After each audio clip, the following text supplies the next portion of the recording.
Reading from 1 Corinthians chapter 6 verses 1 to 8.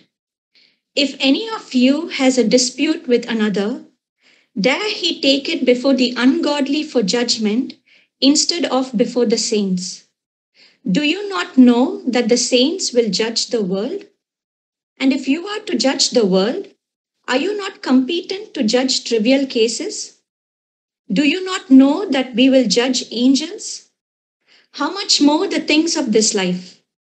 Therefore, if you have disputes about such matters, appoint as judges even men of little account in the church. I say this to shame you. Is it possible that there is nobody among you wise enough to judge a dispute between believers? But instead, one brother goes to law against another, and this in front of unbelievers. The very fact that you have lawsuits among you means you have been completely defeated already. Why not rather be wronged? Why not rather be cheated? Instead, you yourselves cheat and do wrong, and you do this to your brothers. Thank you, Sabrika. These are very strong words. But let's remember that this is as much scripture as John 3:16. The entire scripture is God breathed, and therefore we have to understand that we have to apply every aspect of scripture in our lives. And this passage very clearly talks about how there are disputes among believers. Disputes among believers is not unusual. In fact, in 1 Corinthians 11:19, Paul writes, no doubt there have to be difference among you to show who has God's approval. It's not the will of God there are differences, but the reality of Christian life is there are differences. So here, the Apostle Paul, writing to them, the church in Corinth, he says, if you have a dispute among yourselves, dare you take it before the Gentiles, before the ungodly, rather than before the saints. Dare you. In modern language, how dare you? How dare you take it before the ungodly, rather than before the saints? Do you not know the saints will judge the world? Look at next verse. If you are going to judge the world, if you are going to judge, so who are the saints? You are the saints. Saints will judge the world. And if you are going to judge the world, you're going to judge angels also. Can't you judge these trivial cases? I mean, it's so strong. Yet today we see all over the world, churches, we have conflicts. Instead of solving it within the church with the help of the Holy Spirit, we go to the ungodly, we go to Gentiles, and Paul even goes on to say, is it possible there's no one among you who can judge these cases? How is it possible? Why not be wrong? Why not be cheated? Very strong words. Now, the fact is, like I said, there are differences among God's people. And if you're a mature Christian, how do you deal with that? Third chapter of Philippians 15:16, Paul writes, all of us who are mature should take such a view of things. If on some point you think differently, even that God will make clear to you. God is a God who speaks to us, who counsels us. With the help of the Holy Spirit, we'll have the solution for every problem that besets the church. When the church first was founded in Jerusalem, we read in the book of Acts, chapter 4, verse 32, read about how they were all of one mind and one heart. They were all of one mind and one heart. How amazing. Different people were there. There were 120 people in the beginning. Then they filled the Holy Spirit. Then 120 became 3,000. 3,000 became 5,000. And when there were 3,000 people, we finally, as the church grew, there were one mind and one heart. Different thinking processes, different hearts, yet one mind and one heart. Why? Because they all sought after the heart and mind of God. When all of us seek the heart and mind of God, we'll be one man and one spirit. But as the church grew, problems came in. Same church in Jerusalem, the problems. We read in the 6th chapter of Acts, as the church grew, the numbers increased, the Grecian Jews complained against the Hebraic Jews that their widows were neglected the daily distribution of food. A small matter. Widows were neglected the daily distribution of food. And the apostles met to consider this question. And they realized we can't neglect the ministry of God's word to wait on tables. This problem, we cannot devote our time for this. They told the church members, choose. Who's to choose? The church has to choose. Choose 7 people full of the Holy Spirit and wisdom. We'll hand over responsibility to them. We'll devote ourselves to prayer and the ministry of the word. Prayer and the ministry of the word for the apostles. Acts chapter 6, verse 3 and 4. You choose 7 people full of the Holy Spirit and wisdom. Now the thing is, when the anointing is upon God's people, anointing manifests in different ways, different manifestations. 9 manifestations mentioned in 1 Corinthians 12 chapter, verse 8 to 10. They're also called gifts of the Spirit. They're actually manifestations. Charismata, gifts of grace. In Greek, charismata. Charismata means gifts of grace. So one is anointed by the Holy Spirit. One or more of these gifts, manifestations will take place. So when the apostles told the church, choose 7 people full of the Holy Spirit and wisdom, what it means is full of the Holy Spirit and that manifestation, especially in the context of wisdom. Filled with the Spirit, manifesting in wisdom. So wisdom was used to settle disputes, as the apostle wrote to the church in Corinth also. So 6th chapter of Acts, read about how the church as they grew their problems. So the fact is that with the help of the Holy Spirit, who's a counselor, who take the word of God and counsel us, every dispute can be settled. The point is, are we living by the Spirit? Or are we living by the flesh? The Spirit and the flesh are always in conflict. In the congregations all over the world, there are many people who move in the Spirit. There are others who move in the flesh. And the Spirit and the flesh will always be in conflict, always opposed to each other. Anti-kaitai, that's a word used in Greek for conflict. Anti-kaitai, anti-oneness, conflict. Because spirit and flesh can never be together. So one reason for the conflict in many churches is some are not moving in the flesh, moving in the spirit, they are moving in the flesh. Some move in the spirit, and there's difference of opinion. There may be difference of opinion. But then, when you're a mature Christian, you won't fight about it. You'll wait for God to vindicate you, for God to counsel you. There's no problem that Jesus cannot solve.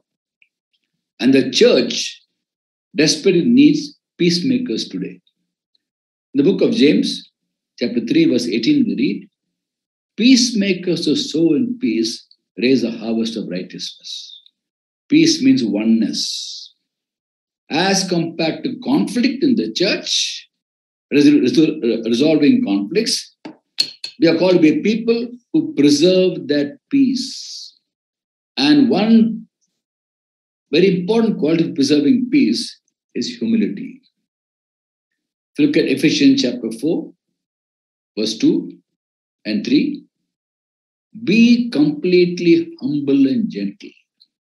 Be patient, bearing one another in love. Make every effort to keep unity of the Spirit to the bond of peace. One reason why there's conflicts is because of egos. In fact, I would say the primary reason why we have conflicts in churches is because of egos. Everywhere. Families, churches, organizations, Christian organizations. Ego is a terrible thing which is in the heart of man. And in the Gospel of Mark 7:22, the Lord identified arrogance in the heart. Arrogance. Arrogance is basically pride. We are arrogant because we are proud. And because of pride, there are so many conflicts. So Paul writes to the church in Ephesus, says, be completely humble and gentle, be patient, bearing each other in love, and make every effort to keep unity of the Spirit. When you all walk in the Spirit, there'll be oneness. But sometimes it's not possible to keep that peace with two people. The other person's cooperation is important. It takes two people to live in peace. Just like it takes two entities to have a dispute, it takes two entities to have oneness. So, in Romans chapter 12, verse 18, Paul writes, if it is possible, as much as depends upon you, live at peace with all people. When you look at the behavior of men, human beings, when I say men, I mean men and women also, human beings. Mostly it is because the ego that we have disputes and conflicts. And our ego is provoked by the devil who tries to instill pride in us. He fell from heaven only because of pride in his heart. Ezekiel 28:17. He is an expert in pride, whereas our Lord specializes in humility. And he teaches us humility through love and wisdom. You know how wisdom comes? Or rather, how humility comes? From wisdom. James 3:13. Again, humility comes from love. From love. Look at this amazing description of love in 1 Corinthians 13 chapter from verse 4 to 8. Love is patient. Love is kind. It does not envy. It does not boast. It is not proud. It does not boast. It is not proud. It's not rude. It's not self-seeking. Not easily angered. Love keeps no record of wrongs. Love does not delight evil, but rejoices with the truth. Love always protects, always trusts, always hopes, always perseveres. And love never fails. What a beautiful verse. Love never fails. You find someone very difficult to handle, love that person. If it troubles you more, love them more. If it still troubles you more, increase your dosage of love. In fact, Jesus said in John 13:35, by this all men will know you are my disciples if you love one another. Love covers the multitude of sins. And all of us are called to love each other and love even enemies. It's only possible by the Holy Spirit's enabling and empowering. There's no dispute or conflict in the church which the Lord cannot solve, cannot resolve. And the Lord wants unity. In the Lord's Prayer in 17th chapter of John, that's the Lord's Prayer actually. The Lord's Prayer, we talk about Lord's Prayer. The prayer is prescribed by Jesus to people to pray. But his prayer, which he prayed to the Father, is found in John chapter 17, where he says, verse 26 especially, I have made you known to them, and I will continue making you known to them, that the love you have for me will be in them. In them. God's love in us. Imagine if every one of us has God's love in us. In us means for other people. In us, for other people. God's love for us is for us to enjoy. God's love in us is for other people to enjoy. If every Christian has God's love in him or her, we'll all be people who manifest that agape, sacrificial love, and church will be of one mind and one heart. Oh, for the day when the church as a whole will be a one mind, one heart. It's possible. It's the will of God. But then what happens? When you have disputes, we go before the ungodly. We go before people, court cases against each other to the ungodly. And Paul says, rather be wrong, be cheated. Why do you want to take it to the ungodly? You're going to judge the world. You are the saints. You're going to judge the world. Can't you judge these trivial cases? You're going to judge angels. Imagine. And therefore, every one of us, cleansed by the blood of Christ, is called to seek after the heart of God, asking for the anointing and be peacemakers in the body of Christ and kill the ego. Galatians 2:20, Paul writes, I have been crucified with Christ. I no longer live, but Christ lives in me.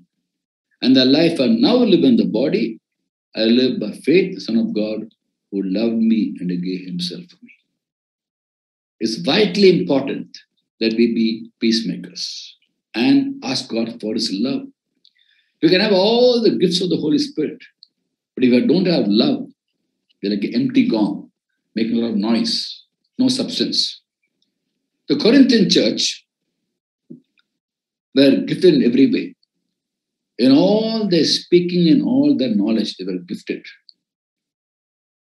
But the Apostle Paul wrote to them in 3rd chapter of 1 Corinthians, and he says, I can't call you spiritual, only worldly, mere infants in Christ.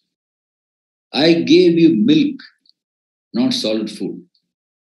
We're not ready for solid food. In fact, you're still not ready. You're still worldly. Along with envy and jealousy and quarreling among you, are you not worldly? Are you not mere men? With all the gifts of the Holy Spirit they had, what does Paul say? You're not spiritual. You're worldly. Mere infants in Christ because you're quarreling. You have jealousy and quarreling among you. And therefore, and the Bible says very, very clearly, simple it is, the Lord's servant must not quarrel. What a profound statement.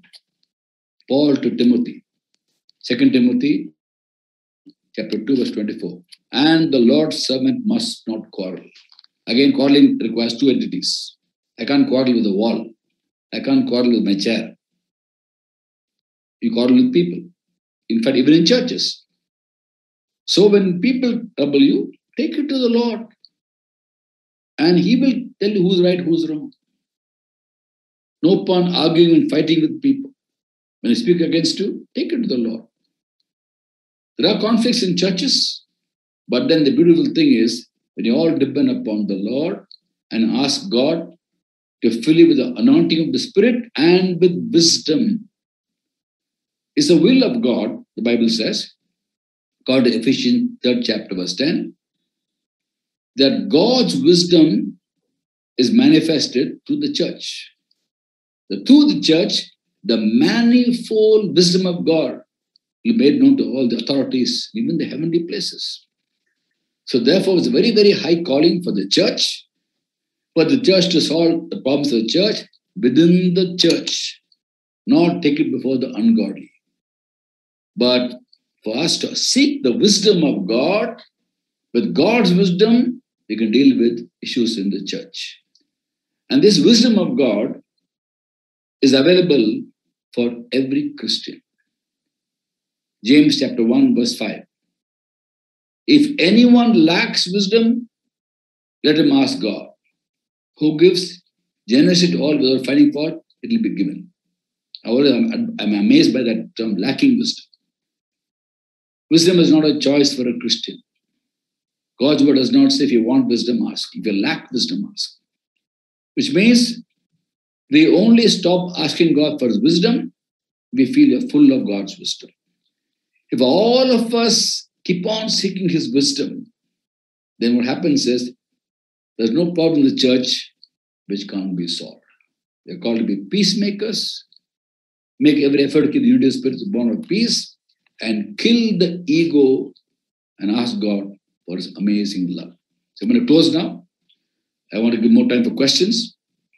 But before you collect your thoughts and ask questions, prepare for questions, we'll have one more song by the worship team led by Anila. And thereafter, we'll go into Q&A. Shobana will moderate the Q&A. I had a very short message because I want to give more time for questions. And when you ask questions, don't mention the name of your church or denomination or leadership in the church. Don't mention any name. We're going to the issues. And please, we are here to find solutions from the Bible, not point fingers at anybody. Don't look down on anybody, but simply find answers, not only for our own churches, also to be able to counsel other people with the wisdom God gives us. All of you can have God's wisdom. I can have God's wisdom. You can have God's wisdom. For lack, ask him. He'll give you.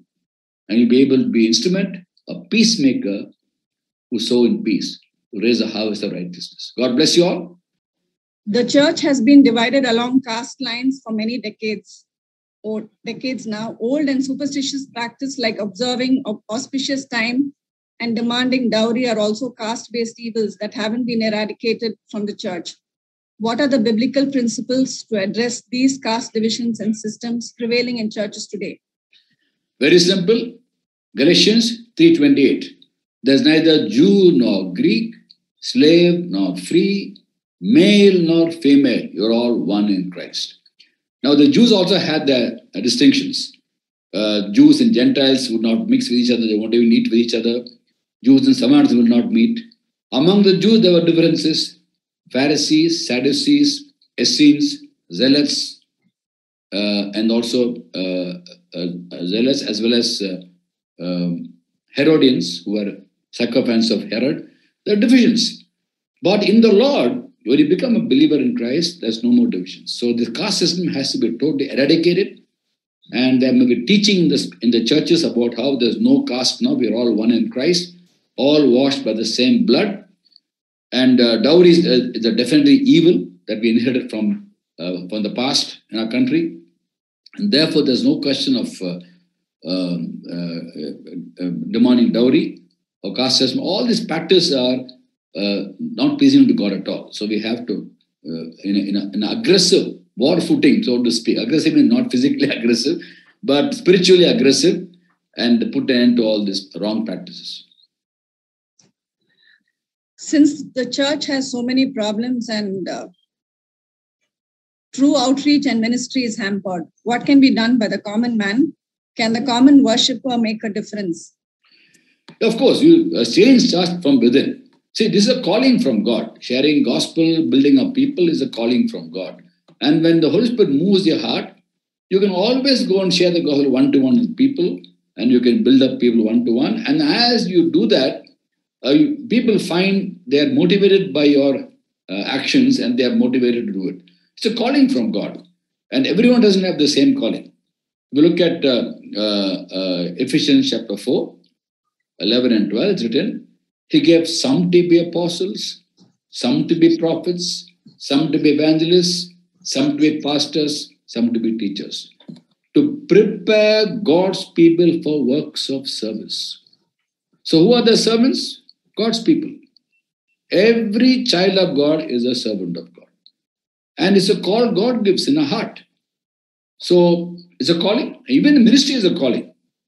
You don't go into ministry because you have no other job to do. You try engineering, you didn't get a seat. Try medical, no seat, no admission in any college. Oh, go to ministry, go to seminary. It's not by default you don't go into ministry. It's a very high calling, very high calling. And the one problem in many churches is that people take this as a job, not as a calling from God. So when you have a call from God, you will serve God in your own way. And we're answerable to God for the way we serve Him. What is the definition of a Christian sect? Should we be in such groups? A sect is like a cult, and every cult is definitely not Christian. There's nothing called Christian sect. You may have a Bible as a basis and have a sect, but it's not Christian. It's not a church. It's a sect. It's a cult. Like many churches, many cults in the world have their basis from the Bible, but they're heresy. Heresy is false teaching. Whereas when it comes to the church, the word church actually means ecclesias. Ecclesias means called out from the world to follow Jesus. All the people called out from the world who were following the world earlier now are following Jesus. Together we form the church.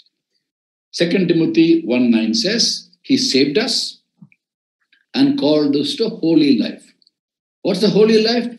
Holy means set apart. Set apart from following the world to following Jesus. And all these people who are so called form the church. They constitute the church. There's a church in Jaipur, church in Delhi, church in Mumbai, church in different parts of the world, in the city. But church is one.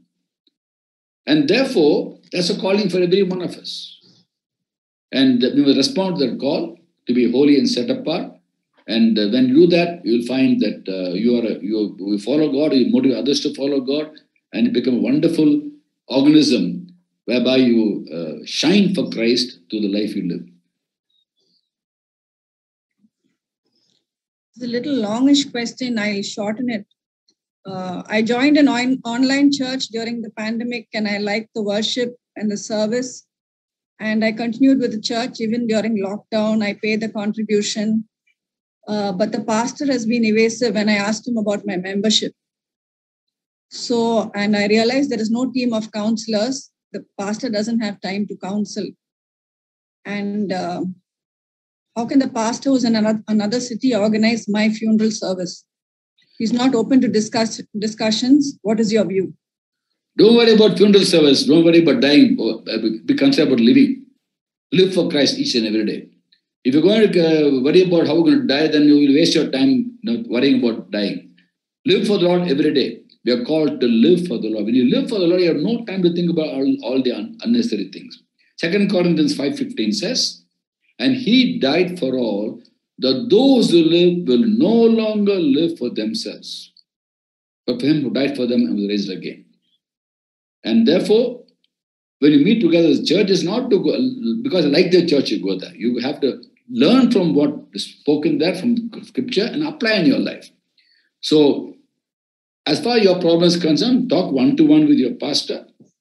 Find time to talk to him, and between both of you, settle the issue. No point going to third person who cannot help, knowing both sides of the story. Our fellowship has a mixed denomination, and some of the sisters don't cover their head while in church for praying or even when reading the Bible. Can we announce that they should cover their head while in church? How to deal with this issue? What the Bible says, you just quote, read 1 Corinthians 11th chapter, the first few verses, and up to them to obey or not to obey. The Bible is very clear about all these things. 11th chapter of 1 Corinthians. Faith comes from teaching. When you teach the word of God, people's faith increases. When the faith increases, they'll automatically obey God. Obedience comes from faith. Romans 1:5. After becoming a born-again Christian, I'm finding it difficult to attend my mainline church, where just liturgy worship is there. No worshiping in spirit. I feel I'm wasting my time, but my husband does not agree to my leaving the church. What should I do? It's between you and your husband. You have to convince him, he convinces you, or you convince him. And don't always think of what you can get from the church. Think of what you can give to the church. You can be an instrument of change in the church. There's no mainline church or a sideline church in heaven. Only one church, washed by the blood of Christ. So wherever God has put you, be that instrument of change. And between you and your husband, you decide. You don't have to seek the counsel of other people. And wherever you go together, because we have to learn together. And if you're looking for a perfect church, you'll never find it. Church is made up of imperfect people. We're all imperfect. So if you're looking for a perfect church, you'll never find.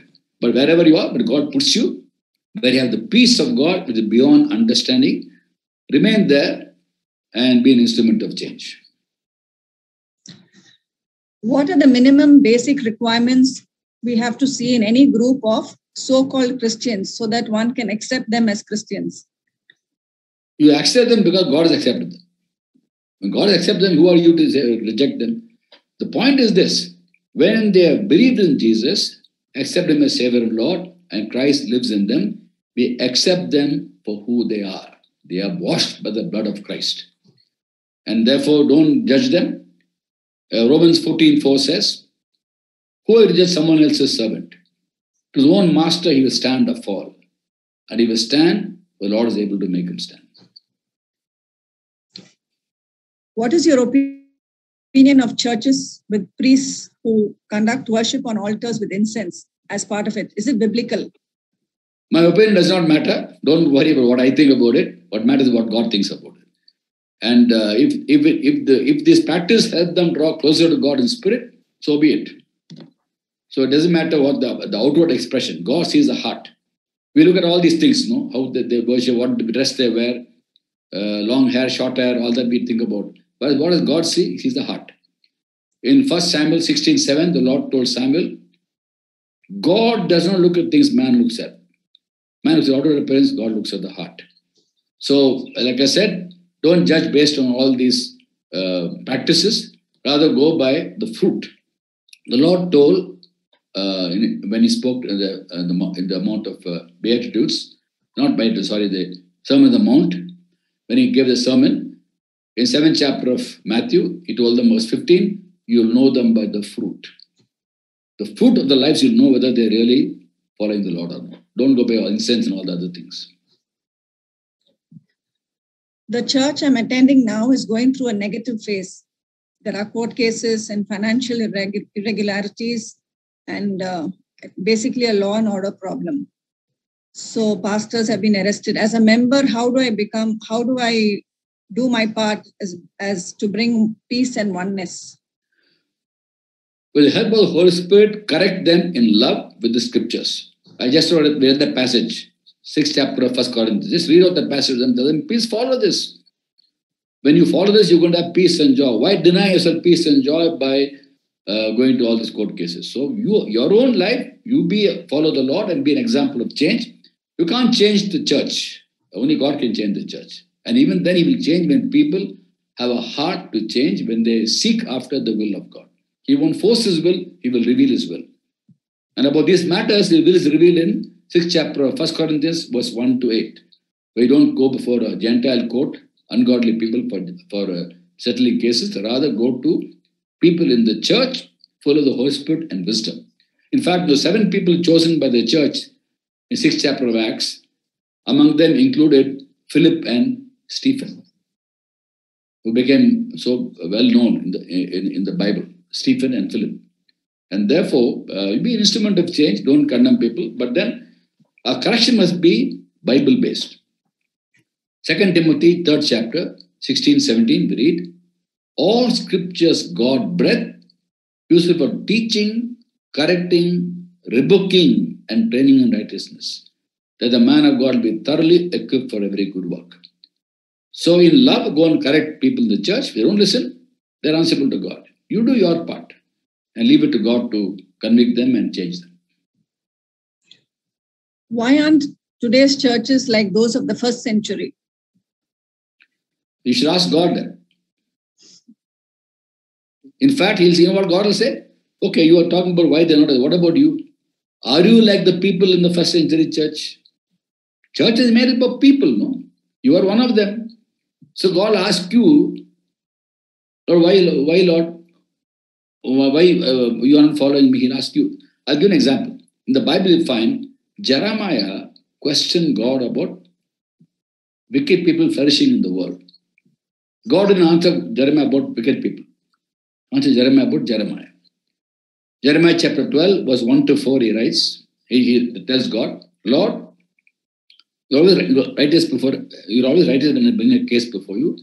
Yet I will speak to you about your justice. Why does the way of the wicked prosper? Why do the faithless live at ease? You planted them, they have taken root, they grow and bear fruit. Your name is upon their lips, but the hearts are far from you. Then Jeremiah advises God, take them and butcher them, slaughter them, kill them. It's what Jeremiah is telling God about wicked people who know the name of God. God's name is upon their lips, but the hearts are far from God. So what he's saying is the same. In the church, there are people who know the name of Jesus, but the heart is far. When Jeremiah questioned God about wicked people around him, what did the Lord answer? Not about wicked people, about Jeremiah. Jeremiah chapter 12, verse 5. If you have raced with men on foot and they own you out, how can you compete with horses? If you stumble in safe country, how can you manage the thickest by the river Jordan? Whenever you question God about other people, why church is not growing, why you ask God. That's why I said ask God. You know what God will say? He'll talk to you about you. What about your life? Are you following me? When you follow me, I will make you a beacon to people around you. You are the light of the world. I'll make you the light, salt of the earth. Around you, there's no flavor. In a dish, you make some nice dish you cook. You don't put salt, there's no flavor. So what he's saying is there's no flavor at all. Or else you are the salt, no? You be in that dish, it'll add flavor. Add flavor to your environment by living for me. So it's very simple. You follow the Lord, and God will make you a display to people, a workmanship of God we are, and therefore the change begins with us. This is again a longish question. So the basic question is, when there's a dispute in church, is it proper to go to the court for solving church problems? No, we read it just now, 6th chapter of 1 Corinthians, 1 to 8. Say, I'm only going to quote from Bible. I won't give my opinion. Bible is very clear. Don't go before the ungodly. Be wrong, be cheated, rather than go before the ungodly. And ask God to raise up people in the church full of Holy Spirit and wisdom, and let them judge these cases. Is it wrong to spend a large amount of money for church decorations with flowers week after week?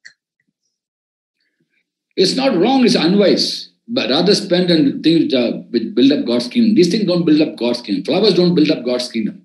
God's kingdom is people. Building up people, sharing gospel, discipling people, spiritual pursuits. That's what you spend money on. It's not wrong, it is unwise, and it is not the thing that we should be doing.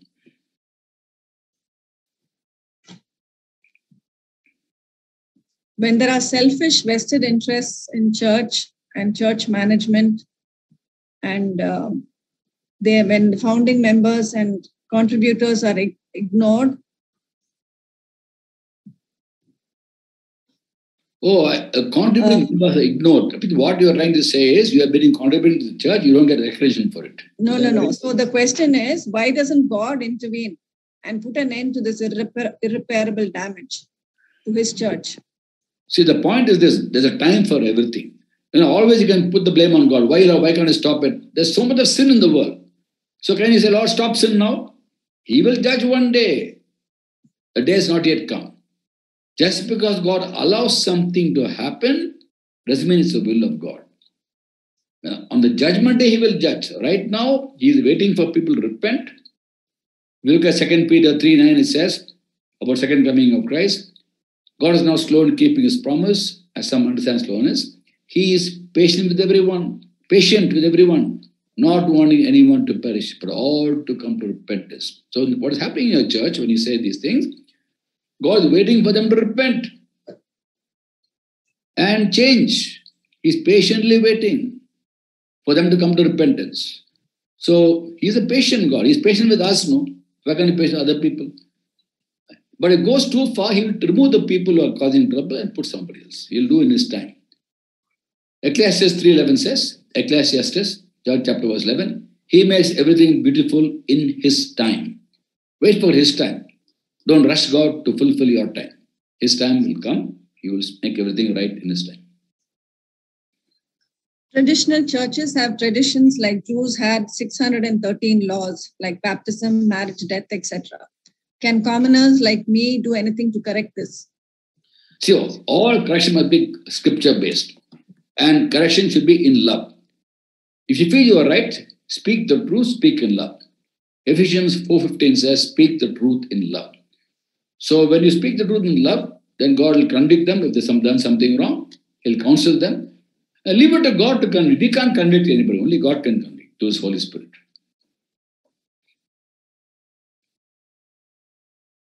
I don't see all members acting as different members of the body of the Lord, bringing different gifts and talents and working together. Most often it's worship leaders singing, pastor preaching, and everyone else listening and leaving, mostly like an audience. So I feel this is passive and not working together like the body of the Lord. Would you let me know if this is biblical? Is it something that can be done to operate as church God wills to operate? I've been teaching on Christian church the last 2 weeks. You go to the P-Cloud, you'll find the role of every Christian in the church, dividing into the apostle teachings, fellowship, breaking of bread, prayer, so many aspects of it. So we go through those last 2 weeks messages. We'll have better understanding of your role in the church and not criticize what's happening in the church, rather be an instrument of change. And we have a body, different parts. Similar in the church, there are many people, different functions. And if you feel something is lacking, you pray. You pray, Lord, raise up people in the church who will fulfill your calling in their lives. Nothing like prayer. Even the apostle, when they ministered the word of God, was through prayer and the ministry of the word. So ask God for his counsel. Ask God to raise people in the church to do what should be done. And when you keep praying for things to happen, pray for revival, you can be sure it will happen. Every revival in the history of the church was preceded by people travailing in prayer. We never undermine the power there is in when God answers our prayers. He's the one who answers the prayers, but we pray earnestly, fervently for revival.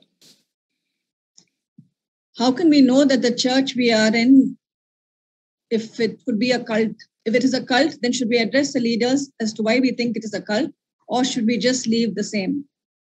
Check the teaching in the scriptures with the word of God. That's how we know it's a cult or not. When the word of God is preached and things happen, is what has been happening in the church according to the word of God. The reference point for us is the word of God. So that's why the Bereans were noble people, because 70th chapter of Acts verse 11 says, when Paul went and spoke there, they received the word with great eagerness and examined the scriptures daily to see what Paul is saying is true or not. We can discern a cult or sect or wrong teaching by comparing with the word. Word is original, and anything counterfeit can be recognized with the word of God. How does a person identify a counterfeit note? The Reserve Bank of India, how do they train people to identify a counterfeit note? By studying the original note. The original note is studied carefully, every curve, every color, every shade is studied. When you see a counterfeit note, immediately know it's counterfeit. So when you know the Bible, you can easily recognize false teaching. Also, please ask God for the gift of discerning of spirits. 1 Corinthians 12 chapter verse 10 talks about distinguishing between spirits, discerning of spirits. With that, you can identify wrong teaching and heresies and false teaching. In many churches, the second coming of the Lord is not emphasized. Pastors are still not preparing his people for this. What better way to go about this? Read the Bible yourself and follow it. Why can't we read the Bible? We are so blessed today, we all have Bibles. First century never had that. And why you expect only pastor must speak from the pulpit about second coming? You read the Bible. So many places mention about second coming, what we have to do. 24th chapter of Matthew verse 14, share the gospel. 2 Peter 3rd chapter 10 to 12, live a holy life. So we are so blessed today that we've got the Bible and Holy Spirit teaching us the scriptures. So don't blame the leadership for not teaching these things. You can read it yourself. Let's not want everything come very easy. That, I will go listen, they must speak. I won't read the Bible myself. And some churches, they have the Bibles in the pulpit, not in the pulpit, in the pews, called Pew Bible. What about your own Bible? Keep your own Bible, read it yourself. So don't blame the leadership for not preaching. They should preach the word of God, no doubt. But no excuse for us not to read the Bible ourselves. When we read the Bible, there are so many references about second coming, what we have to do. Our responsibility to the second coming of Christ, very clearly mentioned in the Bible. So simply follow that. That's all. In one of the charismatic churches, every worship time there's a slot for giving to the Lord, and more emphasis to giving is given to this. Is it the right aspect of spiritual worship? Giving is very much part of Christian life. 2 Corinthians 9 chapter 6 to 11. And in fact, when you give, you are blessed. There must be teaching on giving actually. Acts 20:35 is blessed more to give than to receive. So when you give, you will never be the loser. When you're giving for God's kingdom, you will never be the loser. So these people focus on giving. That's their problem if their mind is only on giving, or on asking for money. That's their problem. But that doesn't mean you should not be giving. You give, you'll be blessed. But don't see, they say charismatic churches. I don't want to mention any churches here. Word charismatic means gracious, by the way. Let me tell you that. Charis, grace. When I say charismatic churches, what I'm saying is gracious churches. Should you all be gracious? We should all be gracious, no? So what do you mean by charismatic churches? Let's understand the meaning of the word charismatic. Gracious. Charis. So all churches must be gracious because God is gracious towards us. So nothing wrong in teaching on giving, but they must not be selfish also by demanding money from people. If they keep on demanding, anyone who it is, in any particular church, don't give when they demand. Because 2 Corinthians 9:7 says, don't give reluctantly or under compulsion. for God loves a cheerful giver. When anyone compels you to give, don't give. It's very clear in the Bible. 2 Corinthians 9 chapter verse 7. So read it and follow the Bible. Should church share the financial details with the members, even if the congregation has no doubt about the integrity of the leaders? I think we should. The Bible talks about being right before God and before people. It should be transparency. Why should there not be transparency? Why should there be anything to hide at all? If everything is clean, nothing wrong in sharing. And also in that process, the church will understand the needs of the church. When the funds go low, they should know. Don't ask them for funds. Create awareness of the funds. How much came in, how much goes away. You see, even in the secular world, companies at the end of the financial year, after AGM, they declare the income expenditure statement. Even the secular world, they follow that. Transparency. All the shareholders get a copy of the income expenditure statement. Why not churches? We should be more transparent. So nothing wrong with that. And so it's important to be transparent and be nothing to hide in the church. Desperately finance. How to address the monopoly of the one-man leader in the church, and especially when there's partiality to the rich and ignore those who are financially sound? How do you take part in the Lord's table when we are not of the same mind? Please tell them when they show partiality in the church, favoritism, they're breaking all the commandments. When you show partiality, when a rich man comes in sit in the front, poor man sit at the back. James chapter 2, read about that. And verse 10 says, you've broken all the commandments. So by showing discrimination, someone is breaking all the commandments of God. So it's not right before God. And there shouldn't be any favoritism. Like I told you, all of us are one in Christ. For the sake of harmony in the body of Christ, God has put the pastor as the overseer for the people. And similarly in the family, the husband is the head of the house. There's a priest, but all are important, equally important to God. And therefore, for the sake of harmony, God has done this. So no question of discrimination, no favoritism, because God shows no favoritism. We look at Ephesians 6:9, Acts 10:34, Romans 2:11. The verses talk about God shows no favoritism. And we are supposed to be godly. To be godly includes showing no partiality. And therefore, this is not acceptable, showing partiality. And we must treat everyone with respect and love. Was a dowry system followed in the Jewish marriage culture?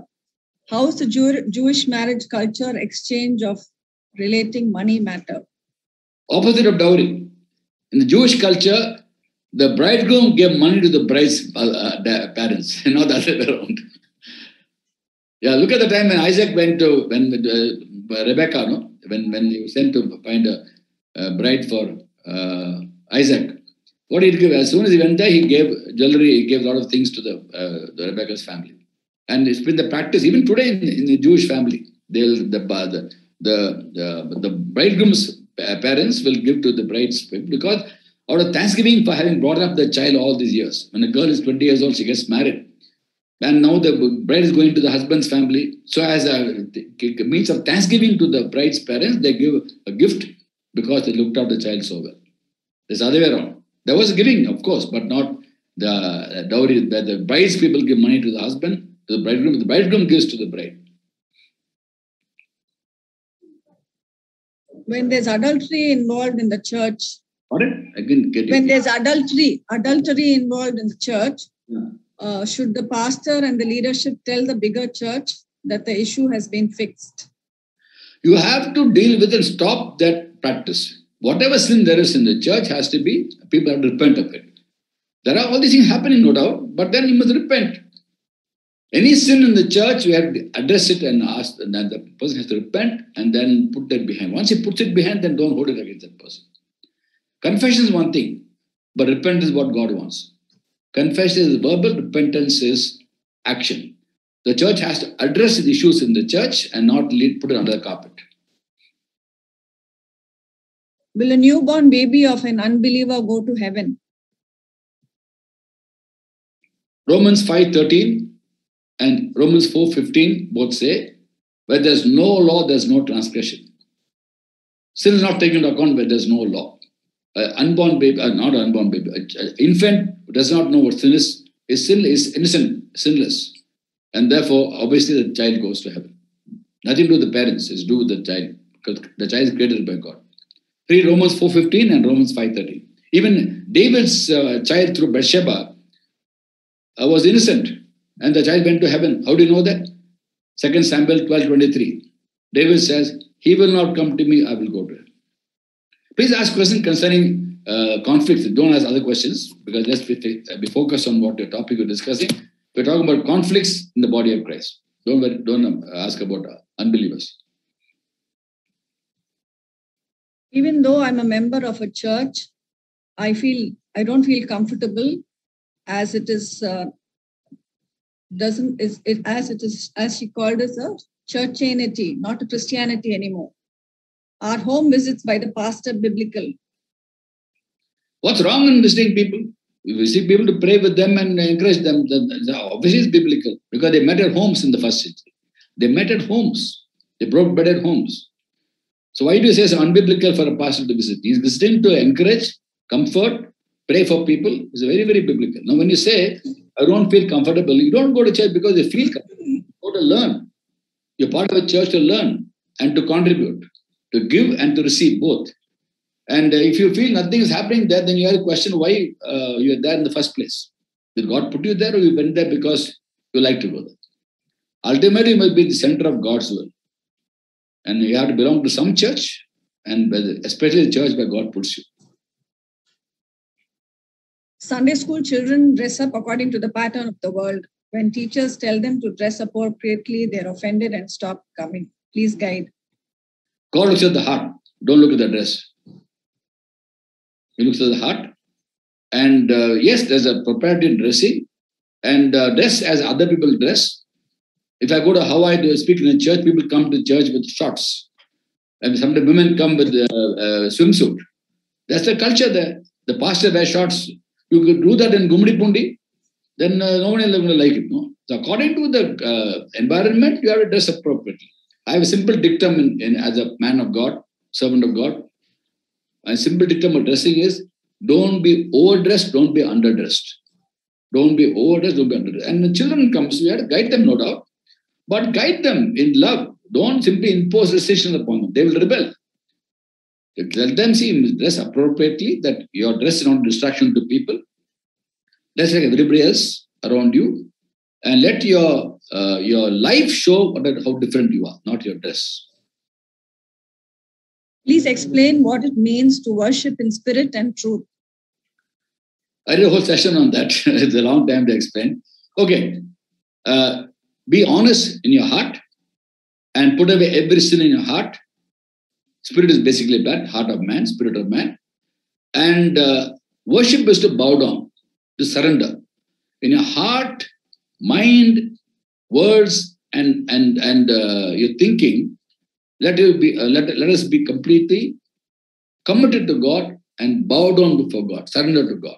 And then you worship Him in song or in words. It must come from a heart which is clean, in truth and in spirit. Honesty, integrity in the heart, and worshiping is bowing down before God. And God desires truth in the inner parts. Psalm 51 verse 6. And therefore, God wants a heart pure and right before we worship Him in song.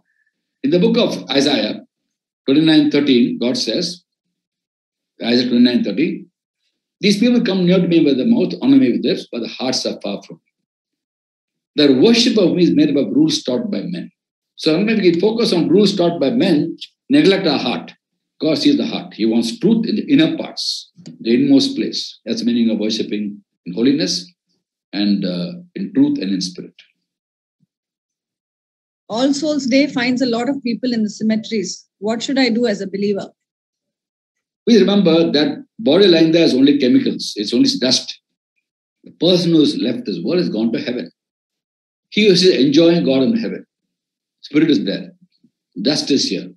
When Christ comes second time, then this body will be raised to life. Till then, it's just it's only dust. It mingles with the dust. That's not the person. At one time, the person lived in that body is now perishing, decaying. The person gone to heaven, enjoying heaven. So it's futile to go on All Saints Day, whatever, All Saints Day, and go to the graveyard because that person is not there, he's in heaven. How does one deal with carnality and the lack of God's love, which is so rampant in the church today when people go about different activities without his joy? You ask God that, he'll ask you, what are you doing about? What about your life? Just like Jeremiah. Jeremiah questioned God about persecutors. He questioned God about accusers. He questioned God about wicked people. God answered about Jeremiah, not about other people. So don't waste your time wondering about other people. You're not answerable to God for other people's lives. You're answerable to God for your life. So live a life that pleases God, and then you become an instrument of transformation in the lives of other people also. I had an argument with a pastor when he was teaching about cessationism. Some churches have pastors who don't believe in gifts of outpouring of Holy Spirit and prophecies, healings, and miracles. They think it has stopped today only for the first century. Why is this happening? And why are they leading people astray? Okay. The solution for that wrong teaching is 1 Corinthians 13 chapter 8 to 11. Just quote that verse. Tell them, when perfection comes, imperfection go away. Now we know in part, we prophesy in part. Knowledge will pass away, prophecy will cease, tongues will be still. When? When he comes the second time. Till he comes second time, this will happen. These things will go on. You don't believe what you say, leave it. If they don't believe God's word, how are they going to believe what you say? And one more thing about arguing, don't argue, please. Simply because you're a servant of God. 2 Timothy 2:24, and the Lord's servant must not quarrel. Don't quarrel. Show from the Bible to these people and tell them, see, these gifts are given for what purpose? For the common good, for ministry, for serving God. Don't we serve God today? Are there not people to be saved even today? Are there not people to be built up even today? And 1 Corinthians 12 chapter verse 7 talks about how these gifts are for the common good, for other people who need to be benefit from that. So it will still be there. God's love has not changed. His power has not changed. These things work even today. So put it across to them in love, but don't argue. By arguing, you won't win your person to the Lord. How to deal with dictatorship leaders, pastors in church, where they look down upon young people and say that they are foolish and they expected to listen to older people, even if it's not per God's word. Leave it to God to convict them. You can't convict them. Leave it to God to convict them. Because only Holy Spirit can convict people. 16th chapter of John, verse 13 talks about Holy Spirit convict. In fact, 6, 7, 8 to 13 read talks about how he convicts people regard to sin. So we can't convict them. You can put across and let God change them. Change only comes from the Holy Spirit. So you pray for the pastor and don't talk behind his back. Don't scoff or mock, grumble or argue or gossip. Simply tell him to his face, don't do this. Build up young people in the if they don't listen, leave it to God to convict them. What are the Indian laws regarding church income through subscriptions? Can a person who leads an independent church take all the contributions and put it in his personal bank account? See, the government of India doesn't talk about who gives money to whom. You have to pay tax on whatever you get. But in the church, there must be accountability. So the church should be, there should be a committee in the church which oversees the accounts, which is all audited, and the pastor might get a salary. And if people give it to him out of their own free will, it's fine. But he has to pay tax on it if he's under tax bracket. But the ideal thing is the pastor must get a salary from the church, and the church must have elders who oversee him with regards to finances, and all must be accounted, and people should know how much is income, how much expenditure. There is transparency, absolute transparency. Nothing wrong with it. As far as government is concerned, as long as you pay tax, and they are not bothered about who gives whom what to whom. You said that the church dispute should not be settled in court. How about if it's a Christian organization or institution? It's also made of Christians. Christian organization made up of Christians, no? Who are working there? They're Christians. Christians should not go against another Christian. So as simple as that. All the more the organization, you should have people there who are wise. Are you saying there's no wise person? This is what the Apostle Paul asked the church in Corinth. Is it possible no one among you who can judge these cases? And how is it possible, he says, how is it possible that nobody among you who can judge these cases? And it's a very strong statement, but the fact is that, the beautiful thing is, Lord gives wisdom to whoever lacks wisdom. When you ask, he'll give you. Why not asking God for his wisdom? When you have his wisdom, you will be able to handle these cases. There's no need to go to human. You can go against an unbeliever, or if an unbeliever can go against a Christian, that's their problem. But we should not go against a fellow believer. Elders in church these days are selfish and think of themselves only, unlike the early church where they were dedicated and genuine in faith and love. Today, they just want members and membership, but not personally interested in the person's growth, leading them to Christ. What's the question? You make a statement. What's the question? Probably asking why it's like that. Okay, why is that? Because they are not following the Lord, and you're also not following the Lord. Because you are grumbling. James 5:9 says, don't grumble against one another. Also, Romans 14:4. Romans 14:4 says, who will judge someone else's servant? His own master will stand or fall, and he will stand, God is able to make him stand. So what you do is, instead of grumbling about it, questioning them, arguing about them, you pray for them and go and tell them one-to-one why you're not doing these things. One more thing let me also tell you. I don't know which church you talk about. Don't mention the name. Don't mention who the pastor is. But please, let's face the reality. Some people are in the ministry because for them it's a job.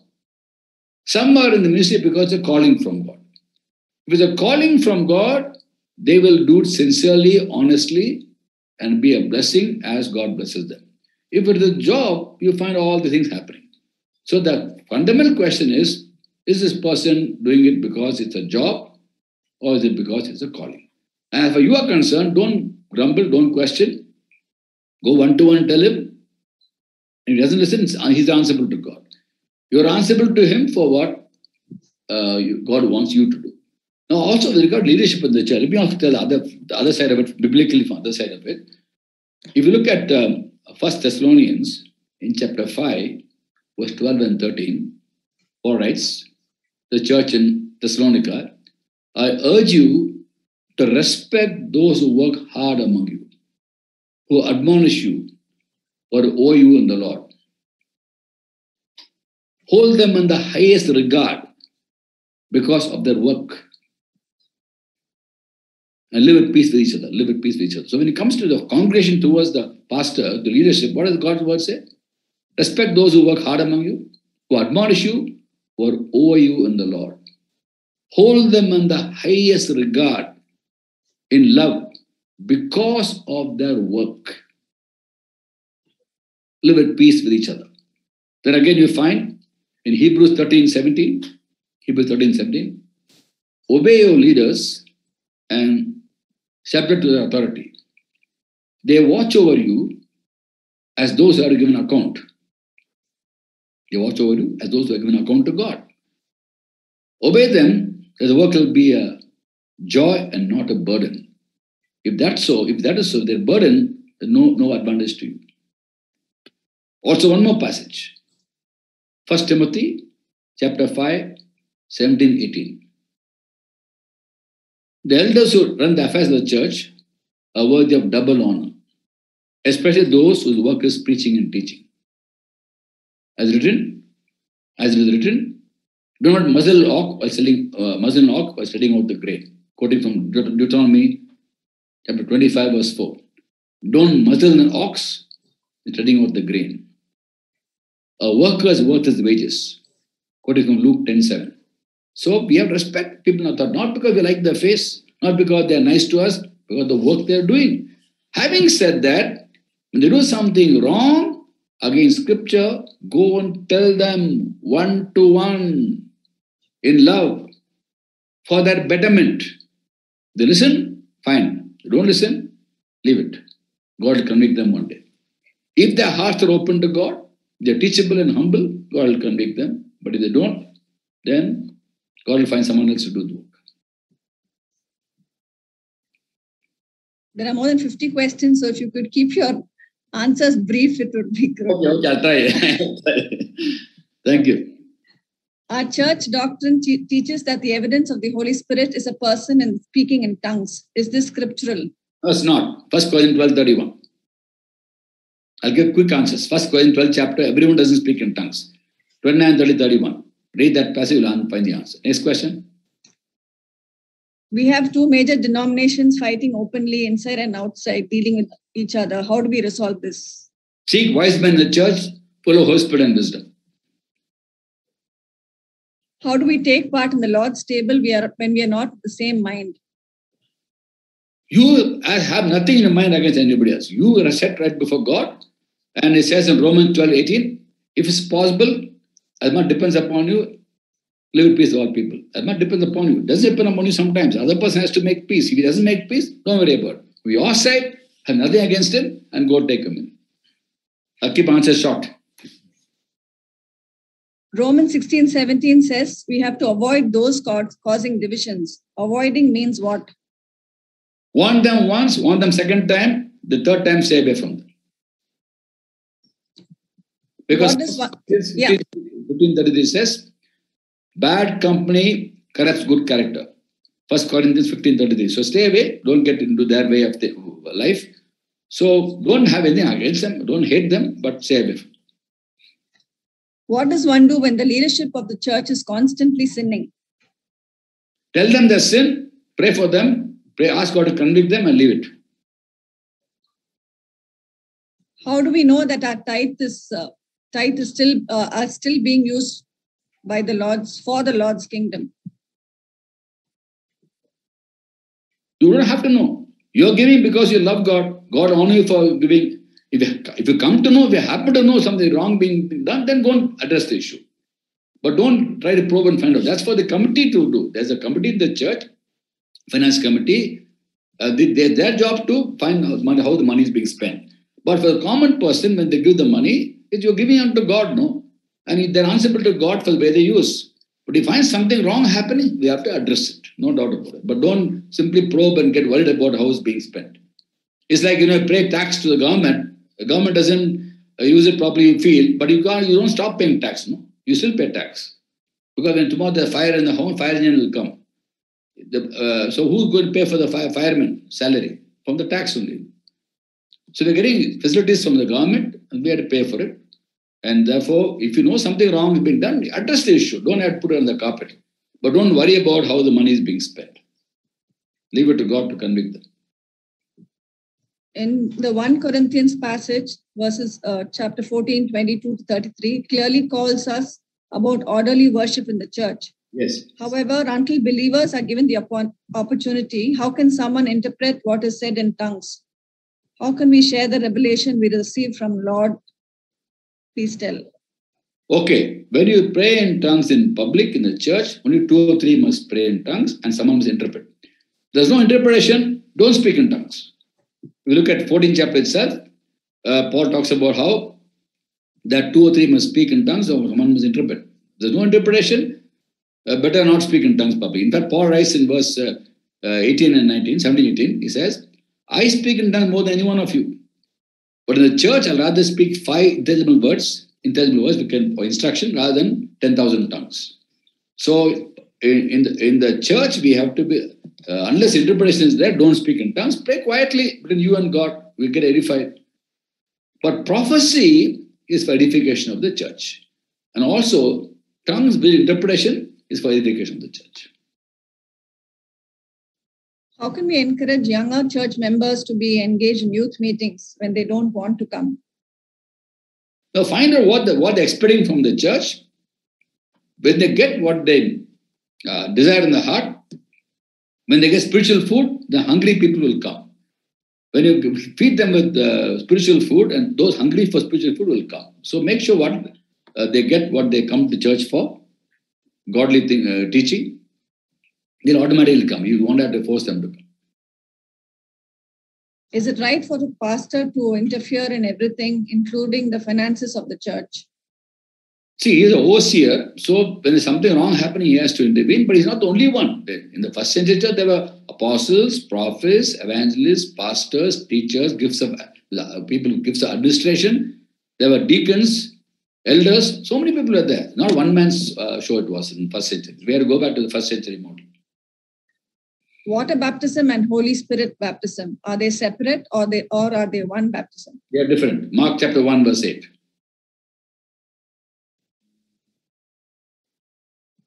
Where John the Baptist says, I baptize with water of repentance, he comes out and baptizes the Holy Spirit. So Holy Spirit baptism is Jesus, and water baptism at that time was John the Baptist.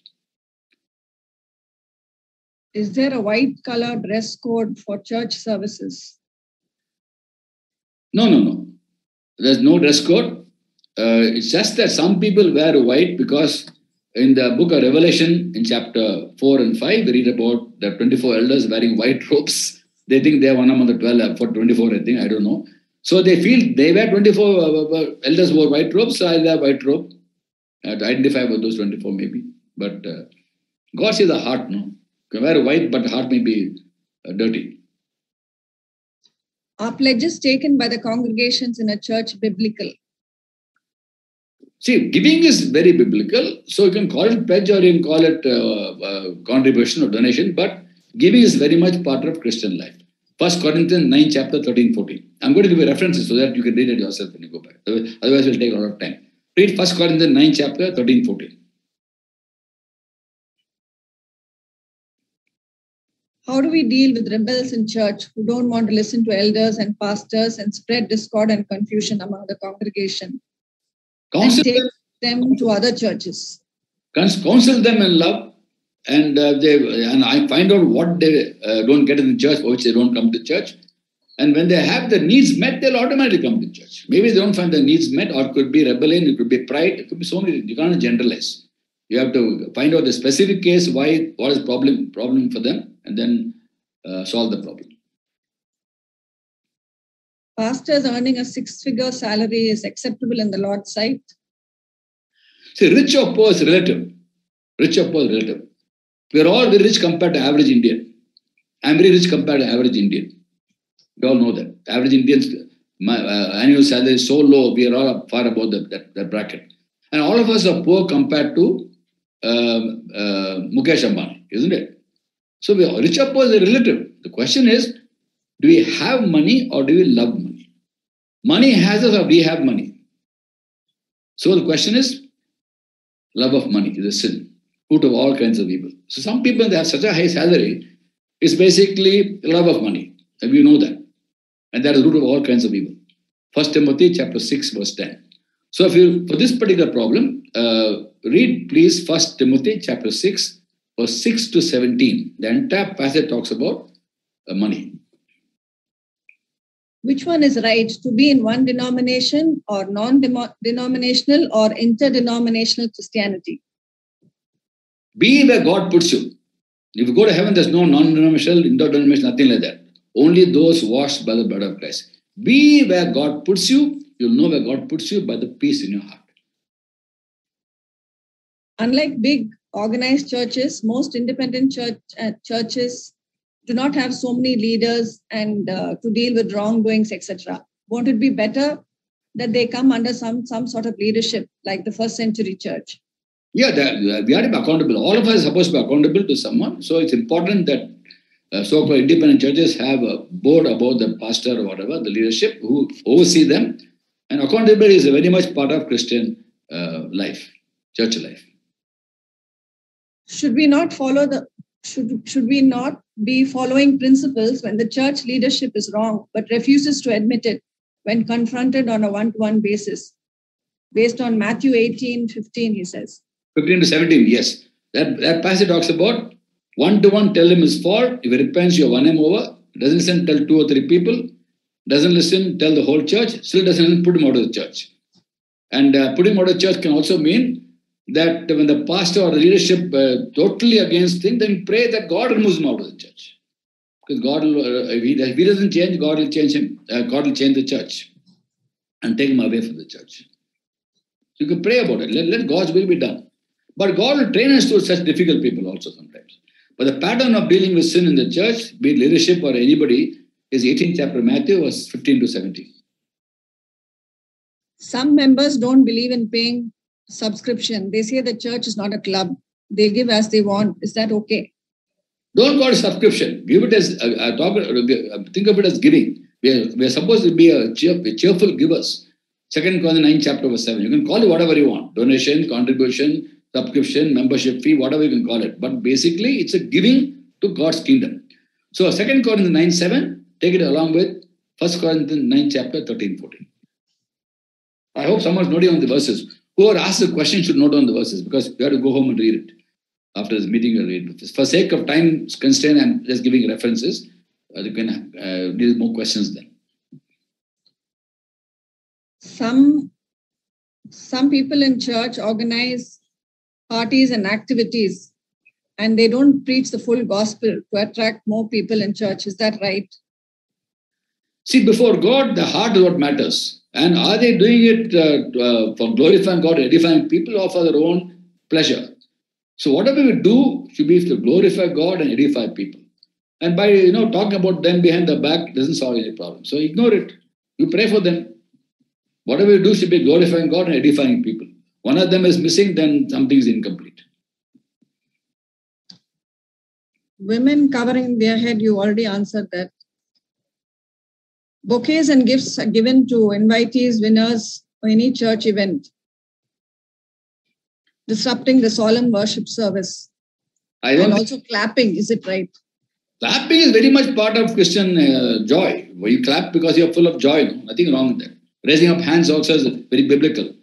Psalm 134 verse 2, lift up a hand, sanctuary, and praise the Lord. So nothing wrong with that. The Jewish worship was very, very lively, very, joyful. So nothing wrong with that. But about the bouquets business, I think in a church service, after church, over you can have all your functions. But in the church service, you're worshiping God, bowing down before God, I don't think the need for all these bouquets and patting each other's backs. After marriage, in whose house the bride should live according to Jewish culture? In their own house, husband and wife together, saying separately. Genesis 2:24, quoted by Paul in Ephesians chapter 5 verse 32, a man shall leave his father and mother, be unto his wife, two shall become one flesh. So he has a separate identity, separate home, but he and his wife under God come up together. When the parents are old, you can be in the parents, and the parents can stay with you. When they're old, you can look after the parents. But don't go sit in your parents' house after marriage, because that's not the right thing to do, biblically. Genesis 2:24 and Ephesians 5:32. This is when they're sick, look after them. That's different. Otherwise, don't, for the sake of economy, don't squander your parents' money. Will wrongs like financial irregularities in church be ignored? Can it be ignored? No, should not be ignored. Should be dealt with. Should be addressed. Any sin in the church should be addressed. Nothing should be put under the carpet.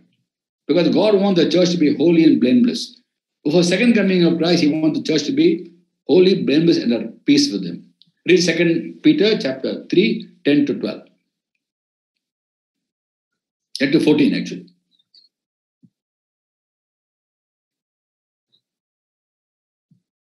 Okay, that was it, because there are lots of verses. Pardon? No, there were many messages. Those were actually verses put by someone. The whole lot of verses were there. They have a question and answer, but verses explaining that becomes a Bible study. It is not for Bible, yeah. This is for answering questions. So are there any more questions?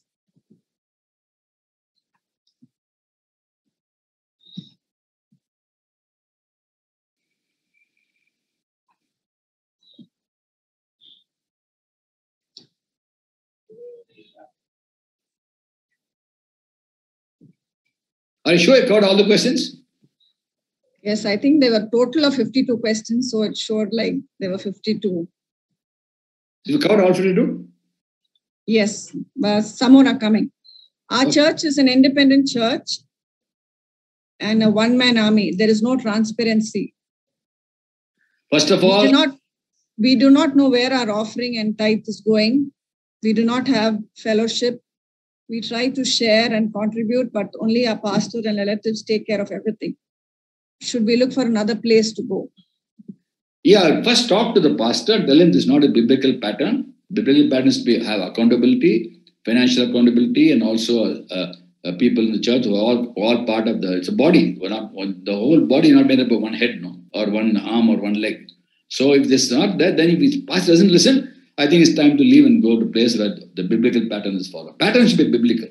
If individually people can have sin, but if the whole pattern itself is wrong, then you will definitely get disappointed later. In many independent churches, Holy Communion is taken with reverence. Is it okay when compared to traditional churches? No, I didn't understand. I think he means not taken with reverence. I think that's between that person and God. No, how a person is communion between him and God. You cannot judge how he's taking. You don't know his heart. So don't worry about that. We are only looking at from outside and criticizing. But you don't know people's hearts. They're answerable to God for the way they take communion. For that matter, even in a regular church, when they take communion properly, how do you know what is the person's heart? He may have bitterness against somebody and yet taking communion. We don't know. God knows. He is answerable to God for the way he takes communion. You must recognize the body of Christ when you take communion. 11th chapter of 1 Corinthians, verses 22 to 26. That's how we should take communion. Have you heard about the Alpha course? And what is your opinion? I don't know about the Alpha course. I don't know details. I know some people do it. I don't know about the course. What do you do when you're forced to get baptized in church? Nobody can be forced to get baptized. The decision you take is a joyful decision you take. Nobody can force you. And if you're a believer in Christ, you should get baptized. Why should you not take baptism? It's a commandment of God in the Bible. 28th chapter of Matthew, verse 19. Why you want to reject a command of God? It's a commandment to get baptized after becoming a disciple. Regarding correcting one another in church, you cannot go on finding fault with everyone. So how and where to draw the line? Okay, first of all, correct after removing your own sin. Remove the plank from your eye, you'll see better. Remove the speck from the other person's eye. Don't correct with the plank in your eye. Other man got a speck of sawdust, you got a plank, don't correct. Remove the plank, you can see better, you can remove the speck. So the idea is that the church is free of planks and specks. Read 7th chapter of Matthew, verse 1 to 5, not just verse 1 and 2 alone. Read 1 to 5, then you'll understand.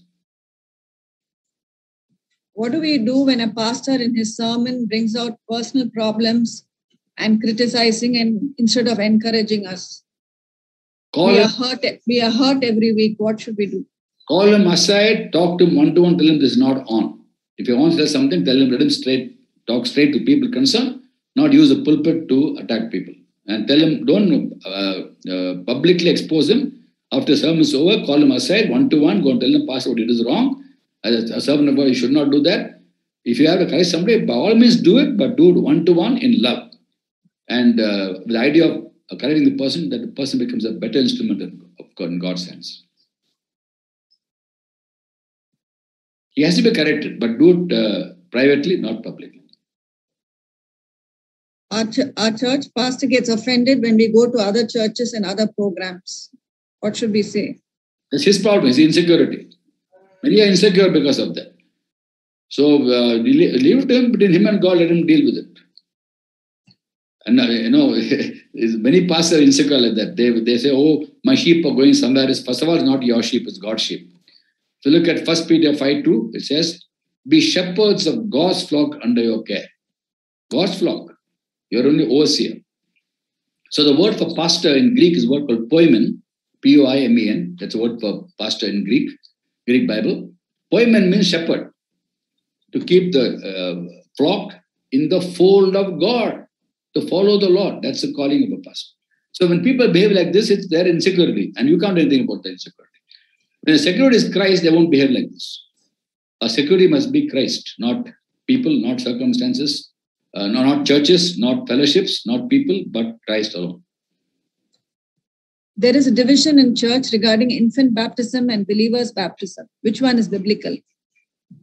Believers' baptism is biblical. Yeah, biblically we see 3 conditions of baptism. 3 conditions. Acts 2:38, repent and be baptized. Mark 16:16, believe and be baptized. 20th chapter of Matthew, verse 19, disciples are baptized. Commandment, Great Commission. So at any age, you repent, believe and become a disciple, you are ready for baptism. Otherwise not. Jesus was crucified in the flesh and dealt with sin in his own flesh. So then why is there so much sin consciousness and condemnation preached inside the church? No condemnation. Correcting each other is very much biblical. Why they talk about sin is because 2 Timothy 1:9 says he saved us and called us to a holy life. After salvation, we are supposed to live a holy life. Holy life means turn from sin. Romans 6:15. We died to sin. How can we live it any longer? We can't live in sin any longer. So correcting people to come out of sin is very much part of Christian life. It's not condemning. It is for us to preserve the peace and the joy of the Lord. When you obey God, we preserve the peace and joy. If you disobey God, you lose the peace. So the idea is not to condemn anybody, but rather for them to know that Christian life is a life of peace and joy when you walk in the ways of God. Should we take both the baptisms mentioned in the scriptures? Only one baptism mentioned in scripture, believer's baptism. So any age you become believer, you get baptized. My church follows the 7 mountain mandate of influencing 7 spheres of society. Is the 7 mountain mandate biblical? I don't know what it is. I don't know what 7 mountain thing is. I don't know. I don't know what it is. Can't answer. Breaking of bread is considered and announced as healing service. Isn't it a Thanksgiving service where we thank God for Jesus and his death? Communion service, communion is basically recognizing the body and blood of Christ, recognizing the cross of Christ. Identifying the bread as the body of Christ and the blood and the wine as the blood of Christ, and identifying with death and resurrection, with remembering the cross. The 26th chapter of 1 Corinthians 11 chapter talks about remembering the cross, remembering his death till he comes again. As simple as that. Don't make it complicated.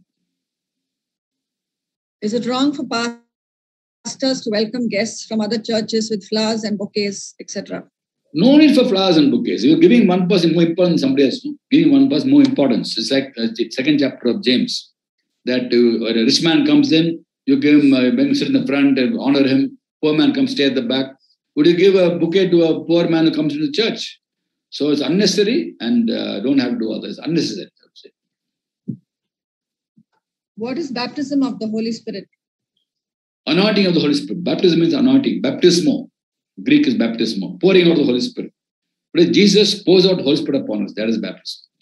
And when it happened in the 1st century, in the 2nd chapter of Acts, Peter explains, Acts 2:33, exalted to God's right hand, he received from the Father the promised Holy Spirit, whom he has poured out upon us, pouring out. That is anointing, baptism, all that is meaning the same.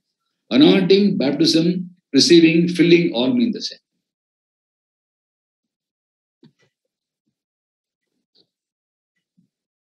Is the Passion Translation a correct translation? What is Passion Translation? I don't know what it is. Yeah, could you please specify what version you're talking about? Anyway, I tell you what, generally speaking, about the versions of the Bible, please go by the spirit behind the scriptures, not the words of the scriptures. 2 Corinthians 3rd chapter, 5 and 6. Go by the spirit, not by the letter. So don't go by what, for that matter, English, there are so many translations, so many languages are there, so many Bibles are there, but the spirit behind that is always the same. The Holy Spirit inspired people to write the scriptures, and the spirit of the scriptures is always the same. So depend upon the Holy Spirit to teach you the scriptures according to his understanding or his authorship. He is the author of the Bible.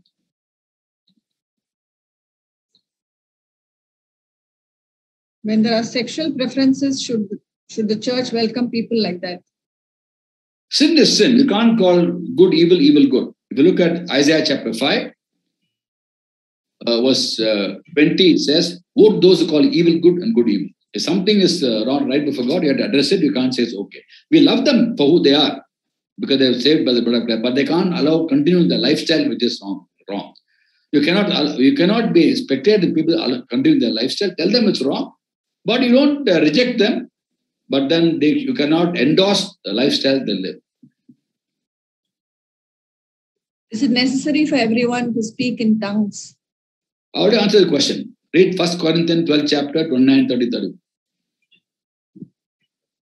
It's a very good gift, but not mandatory for everyone.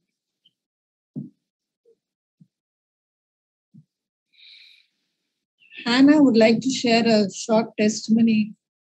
Can we go through all the questions and then come to this testimony? Yeah. Okay. I'll try to give as quick answer as possible.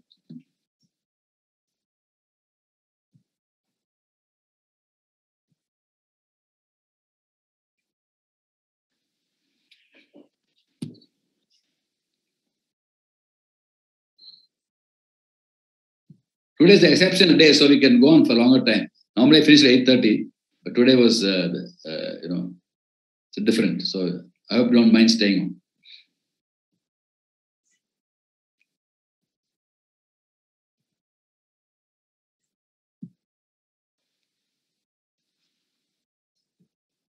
This is follow-up of that Alpha Course question. It's taken by a priest of another denomination. I don't know about Alpha Course. See, don't worry about denomination. We are all part of one body now. Why the denominations? And I think they're all man-made. It's not from God.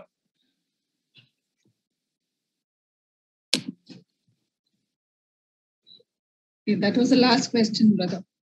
Okay, then we go to Hannah's testimony. There's a question. There's a pastor who started an independent church 11 years ago. There are really no members, but only his family. And now his entire family is suffering, including his aged mother, due to financial woes. How could we advise that he's still holding on to believing that he can run the church? You see, it's a calling from God. It's up to him to know it's call or it's just he like to do that. So we cannot judge what he's doing, and it's between him and God. We cannot criticize him for what he did. He may be sincere, maybe sincerely wrong, but he's sincere. So Lord will deal with him.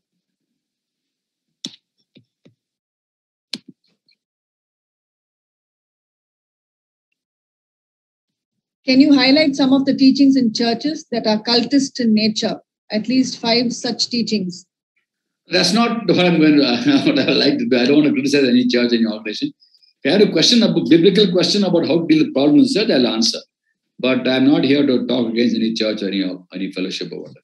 There are so many cults that way. We cannot be shooting in the dark at all these cults. Focus on the truth. Don't focus on the lie. Why does God ask us to pray for peace of Jerusalem? What does it mean, and what should we do today? Peace of Jerusalem is Jesus. Micah chapter 5, verse 5. He be that peace. He is that peace.